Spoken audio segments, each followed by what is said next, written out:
నమస్తే. అంతరార్థానికి స్వాగతం. కృత్రిమ మేధ మానవ మేధతో సమానంగా, మానవ మేధతో సమానంగా కాదు, కొన్ని విషయాల్లో అనేక రెట్లు మానవ మేధ కంటే శక్తివంతమైన మేధ, ఆర్టిఫిషియల్ ఇంటెలిజెన్స్ ఏఐ సృజన జరుగుతున్నది. ఈ సృజన వల్ల ఎన్నో ప్రయోజనాలు ఉన్నాయి.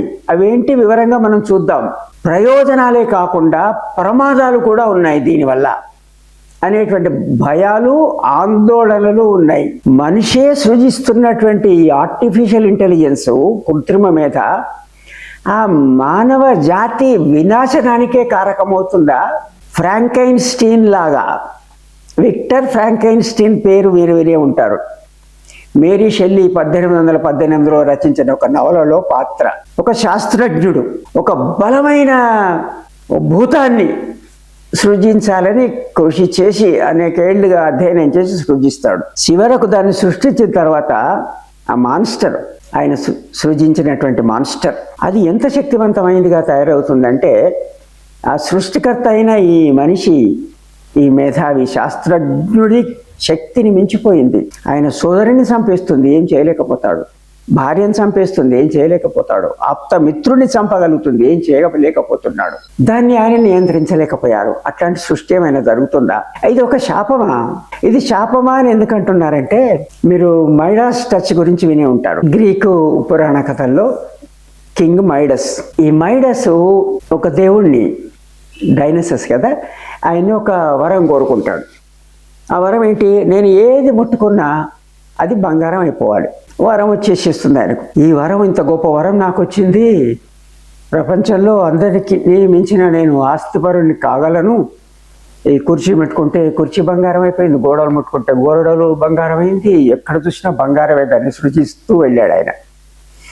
చివరికి భోజనం చేయాలనుకున్నాడు, పళ్ళెం తీసుకున్నాడు. ఆ పళ్ళెం బంగారం అయిపోయింది. బంగారు పళ్ళెం బాగానే ఉంది, దాంట్లో పెట్టుకున్న అన్నం కూడా బంగారం అయిపోయింది. కనీసం నీళ్ళైనా తాగుదామంటే ఆ నీటి పాత్ర బంగారమే, నీరు బంగారమే. దాన్ని ఎట్లా తాగలుగుతాడు? ఈ లోపల తన కూతురు ఆయన్ని సమీపిస్తుంటే తలపైన చేయి పెడితే ఆ కూతురు బంగారం అయిపోయింది. అప్పుడు తెలిసింది ఆయనకు, ఇంత ఆస్తిపాస్తులు నాకు కావాలని నేను కోరుకున్నాను, అత్యంత ధనికుడిని కావాలని నేను అనుకున్నాను, ఇది నాకు శాపంగా మారిందే అని ఆ దేవుణ్ణి వేడుకొని, అయ్యా నాకు ఈ వరం అక్కర్లేదు, ఇది పెద్ద శాపంగా ఉంది, నన్ను మామూలు నాకు వ్యక్తిని చేయండి, నాకు ఈ శక్తి అక్కర్లేదు అని అన్నారు. అట్లా ఆర్టిఫిషియల్ ఇంటెలిజెన్స్ మనిషికి ఒక శాపంగా మారనున్నదా అని ఎందుకు అనుకుంటున్నారు? ముందు ప్రయోజనాలు. ఈ కృత్రిమ మీద అన్ని రంగాలలో తన సామర్థ్యాన్ని చూపించగలదు. ఒక కంపెనీలో 100 మంది 8 గంటలు చేయగలిగినటువంటి పనిని 50 మంది చేయగలరు ఇప్పుడు కృత్రిమ మీద సహాయంతో. ఒక చిన్న ఉదాహరణ మాత్రం చెప్తున్నాను. రవాణా రంగంలో అది పనిచేయగలదు, విమానాలు నడపగలదు, పరిశ్రమలను నడపడం దానికి సాధ్యమవుతుంది. మనం మాట్లాడుతుంది, జవాబిస్తుంది, ఆలోచిస్తుంది, అప్పచెప్పిన పని చేస్తుంది. అప్పచెప్పిన పని సరి అయిందా కాదా అని ఆలోచించి తనకు తాను సరి చేసుకొని స్వతంత్రంగా వ్యవహరిస్తుంది. ఇక్కడ మనకు భయం కలిగిస్తుంది. స్వతంత్రంగా వ్యవహరిస్తుంది. మనం చెప్పిన పని తప్పో ఒప్పో తెలుసుకొని తనే agent artificial intelligence, artificial general intelligence, super artificial intelligence. అది మానవులు చెప్పిందే కాకుండా మానవుల్లో లాగా మరొక సృష్టిగా తయారవనున్నదా? యుద్ధాలు చేయగలదు. యుద్ధాలు చేయాలంటే రోబోట్స్, ఆ రోబోట్స్ని ఎట్లా నియంత్రించాలనేది ఆర్టిఫిషియల్ ఇంటెలిజెన్స్ ద్వారా చేయవచ్చు. ఇంకా అనేక వివరాలు ఆర్టిఫిషియల్ ఇంటెలిజెన్స్ ఏమేం చేయగలదని నేను చెప్పడం లేదు. ఇంత మేరకు మనం అర్థం చేసుకుంటే చాలు. మహత్తరమైన శక్తివంతమైన ఆర్టిఫిషియల్ ఇంటెలిజెన్స్ ఆ శక్తి ఉన్నది. మానవ మీద తక్కువదా? 8,600 కోట్ల న్యూరాన్లు మనిషి మెదడులో, 100 లక్షల కోట్ల సినాప్టిక్ కనెక్షన్స్. మానవ మీద ఎంత శక్తివంతమైంది తెలపడానికి మరొక వీడియో. ఇది తెలుసుకోవడానికి ముందు మానవ మీద సంగతి తెలుసుకోవాలి కనుక నేను ఒక వీడియోని తయారు చేసి మీకు సమర్పించాను, అది చూడండి. దానికి కావలసినటువంటి లింకు ఇక్కడ వివరణ తెలిపే డిస్క్రిప్షన్ బాక్స్లో ఇచ్చాను, అది చూడండి. మీరు అసలు అది చూసిన తర్వాతే మీరు ఇది చూస్తే కనుక మనము మానవ మీద శక్తి, కృత్రిమ మీద శక్తిని మనం ఒకదానితో సరి పోల్చుకొని మానవ మేధ కంటే ఎంత శక్తివంతమైనది కానున్నది అనేది తెలుస్తుంది. దాంట్లో మానవ మేధ గురించి తెలిపాను కనుక ఆ విషయం మళ్ళా ఈ వీడియోలో నేను తెలియజేయడం లేదు. ఇంత శక్తివంతమైన మానవ మేధ మనం ఆ చివరి అంశం తీసుకుందాము. యుద్ధాలు కూడా చేయగలరు. ఇప్పుడు ఒక దేశం మరో దేశం పైన యుద్ధాలు చేయాలి అనుకున్నప్పుడు ఈ దేశంలోని సైనికులు చనిపోతున్నారంటే ఈ ప్రజలు వ్యతిరేకిస్తారు. అట్లా కాకుండా రోబోట్ సైన్యాన్ని చేసి పంపించి శత్రు దేశంలోని దేశమంతా సర్వనాశనాన్ని సృజించి ప్రాణహానికి కారకమైతే పోతే రోబోట్స్ పోతున్నాయి, మనుషులు ఏం పోవడం లేదు కదా. ఎంత భయంకరమైన విషయమో ఆలోచించండి. ఇక ఉద్యోగిత విషయం మనం ముందు తీసుకున్నటువంటి ఒక చిన్న ఉదాహరణతో 100 మంది చేయగలిగిన పని 8 గంటల్లో 50 మంది చేయగలరు ఆర్టిఫిషియల్ ఇంటెలిజెన్స్. కొన్ని ఉద్యోగాలు అయితే లక్షల కోట్ల ఉద్యోగాలకు మనుషుల ప్రమేయం లేకుండానే ఆర్టిఫిషియల్ ఇంటెలిజెన్స్ చేయగలుగుతుంది. బ్యాంకింగ్ సేవలు అందియగలదు, ఎంట్రీ, డేటా ఎంట్రీ, ఇట్లాంటి entry level jobs, clerical jobs, ఇట్లా రకరకాల ఉద్యోగాలు. ఎలన్ మాస్క్ అయితే అన్నారు, అసలు ఉద్యోగులను నియమించుకోవాలా, ఆర్టిఫిషియల్ ఇంటెలిజెన్స్ ద్వారా పని చేయించుకోవాలా అనేది ఐచ్ఛికం, మన ఇష్టాయిష్టాలపైన ఆధారపడి ఉంటుందనే మాట అన్నారు. అట్లాగే జెఫ్రీ హింటన్ నోబెల్ లారెట్, ఆయన ఆర్టిఫిషియల్ ఇంటెలిజెన్స్ గాడ్ ఫాదర్ అని అంటారు. దీనివల్ల అనేక భయాలు ఉన్నాయి, ఉద్యోగిత నాశనం అవుతుందనే విషయాన్ని తెలియజేశారు.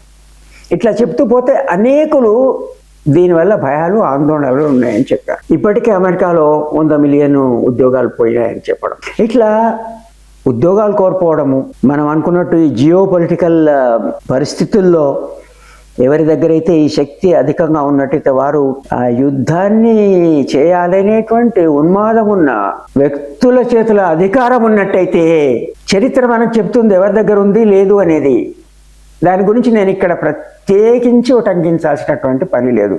ఏమవుతుంది అట్లాగే మానవ సంబంధాలు అమెరికాలో ఉన్నట్టనండి ఇప్పటికీ 72% టీనేజర్స్ 14, 15, 16 ఏళ్ళ వాళ్ళు ఆర్టిఫిషియల్ ఇంటెలిజెన్స్తో స్నేహం చేస్తున్నారు. వారి ఎమోషనల్ సపోర్ట్ కోసం ఆర్టిఫిషియల్ ఇంటెలిజెన్స్ పైన ఆధారపడుతున్నారు. మానవ సంబంధాలు ఏం కావాలి? ఇక్కడ మానవ సంబంధాలు నశిస్తున్నాయి, పారిశ్రామిక సంబంధాలు మారిపోతున్నాయి, ఆర్థిక సంబంధాలు మారిపోతున్నాయి, ఉద్యోగిత కోల్పోయేటువంటి ప్రమాదం ఉంది, యుద్ధోన్మాదులకు ఇబ్బందికరంగా ఉన్నది.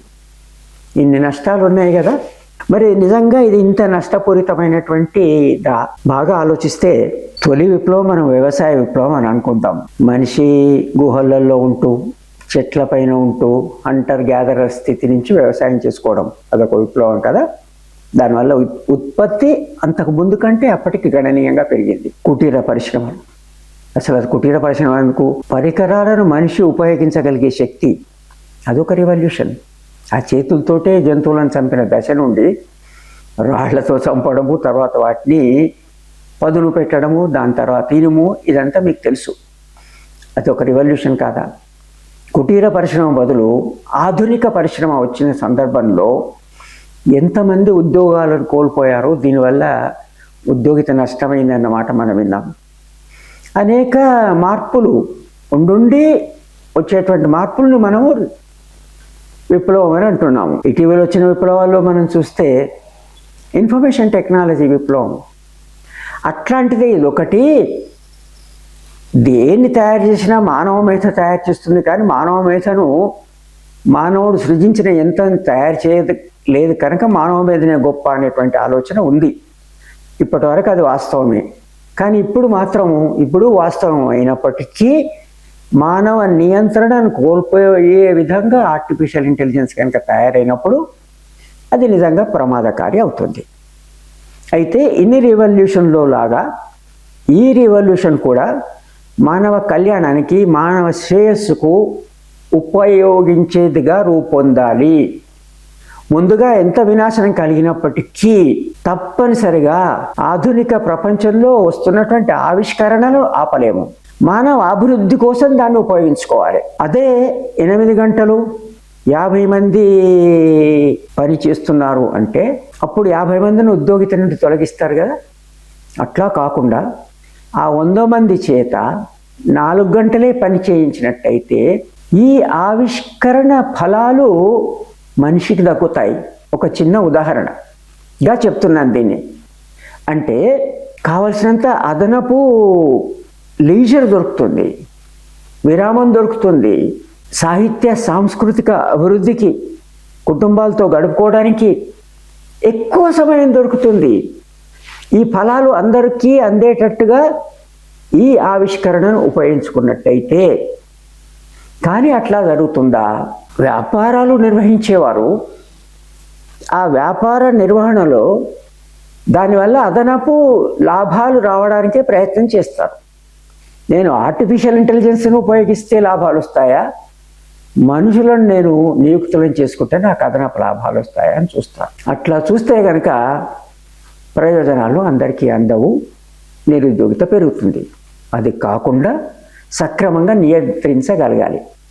కానీ ఇప్పుడు ఈ ఆర్టిఫిషియల్ ఇంటెలిజెన్స్ను అభివృద్ధి పరుస్తున్న వారు కొద్దిమంది ఒక రకమైన ఆలిగోపలి అంటారు. Microsoft, Google, Jeff Bezos, Elon Musk ఇట్లాంటి పేర్లను వింటున్నారు.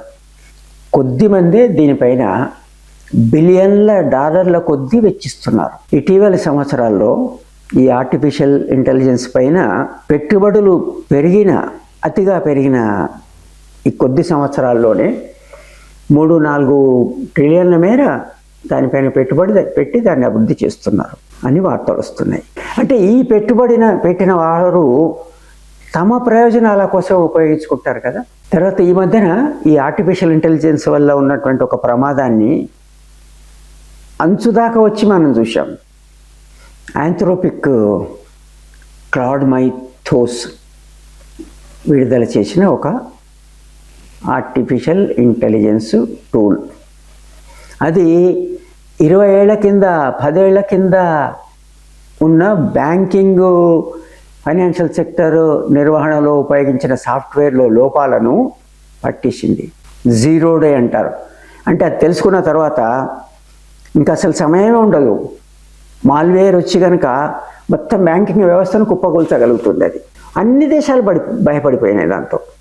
భారతదేశంలో కూడా మీకు గుర్తుంది, ఆర్థిక మంత్రి, రిజర్వ్ బ్యాంకు, ఇతర బ్యాంక్ చైర్మన్ల మీటింగ్ పెట్టి మనం ఏం చేద్దామని. అదృష్టవశాత్తు అది అందరికీ అందలేదు.